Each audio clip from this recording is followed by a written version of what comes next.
तो दोस्तों अगर आप पोको M4 Pro का वेट कर रहे थे तो आपको बहुत जल्द ये स्मार्टफोन इंडिया में देखने को मिलने वाला है। तो दोस्तों शायद ये स्मार्टफोन आपको अपने नेम चेंज के साथ देखने को मिले, क्योंकि दोस्तों रेडमी ने अभी हाल ही में अनाउंसमेंट किया है कि वो अपना एक नया smartphone Redmi Note 11T 5G 30 नवंबर को इंडिया में लॉन्च करने वाली है, जो कि दोस्तों एक रीब्रांडिंग स्मार्टफोन होने वाला है।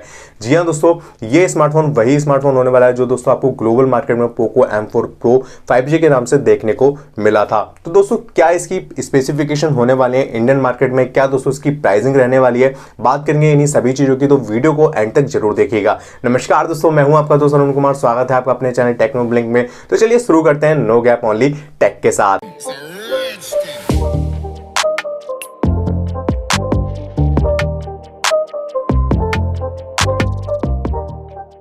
तो दोस्तों इंडिया में आपको Redmi Note 11T में आपको कुछ माइनर से ही स्पेसिफिकेशन में चेंजेस देखने को मिलेगा। सबसे पहले तो दोस्तों आपको सबसे बड़ा चेंज यही देखने को मिलेगा कि दोस्तों जो पोको का बैक पैनल है वही दोस्तों आपको चेंज करके Redmi के ब्रांडिंग के साथ आपको इंडिया में देखने को मिल जाएगा Redmi Note 11T के साथ। तो बात करें डिस्प्ले की तो इसमें आपको 6.6 इंच की एक full HD plus IPS LCD display देखने को मिलने वाली है, जिसमें आपको 90 हर्ट्ज का रिफ्रेश रेट देखने को मिलेगा और साथ ही इसमें आपको 240 हर्ट्ज का टच सैंपलिंग रेट भी देखने को मिले और वहीं इसमें आपको कॉर्निंग गोरिल्ला ग्लास की प्रोटेक्शन भी देखने को मिल जाएगी। साथ ही दोस्तों बात करें प्रोसेसर की तो इसमें आपको Dimensity 810 का ही चिपसेट देखने को मिलेगा, जो कि दोस्तों काफी दमदार प्रोसेसर है। और वहीं बात करें कैमरा सेटअप की तो इसमें आपको पीछे की तरफ डुअल कैमरा का सेटअप देखने को मिलेगा, जिसमें आपको 50 मेगापिक्सल का एक मेन कैमरा देखने को मिलेगा और वहीं दोस्तों 8 मेगापिक्सल का एक अल्ट्रा वाइड एंगल लेंस देखने को मिल जाएगा। वहीं दोस्तों फ्रंट में आपको सिंगल पंच होल में एक 16 मेगापिक्सल का सेल्फी शूटर देखने को मिल जाएगा। बैटरी की बात करें तो इसमें आपको 5000 mAh की बैटरी देखने को मिलेगी, जिसमें आपको 33 वॉट की फास्ट चार्जिंग देखने को मिल जाएगी। वहीं बात करें रैम और रोम की तो इसमें आपको LPDDR4X रैम के साथ UFS 2.2 की स्टोरेज टाइप देखने को मिल जाएगी।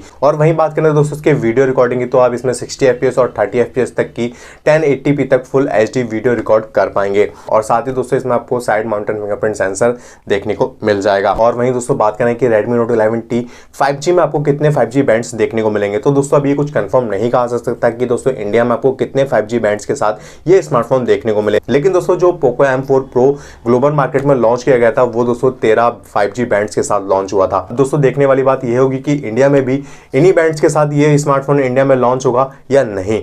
और साथ ही दोस्तों प्राइसिंग की बात करें कि Redmi Note 11T आपको इंडिया में किस प्राइस रेंज में देखने को मिलेगा, तो दोस्तों इसका जो बेस वेरिएंट होने वाला है 4GB प्लस 64GB वाला, वो शायद आपको 14 से 15,000 रुपए के अप्रॉक्स देखने को मिल जाए। तो दोस्तों ये स्मार्टफोन इन सभी स्पेक्स के साथ और इन सभी 5G बैंड्स के साथ इस प्राइस रेंज में इंडिया में लॉन्च होता है, तो दोस्तों काफी जबरदस्त स्मार्टफोन होने वाला है।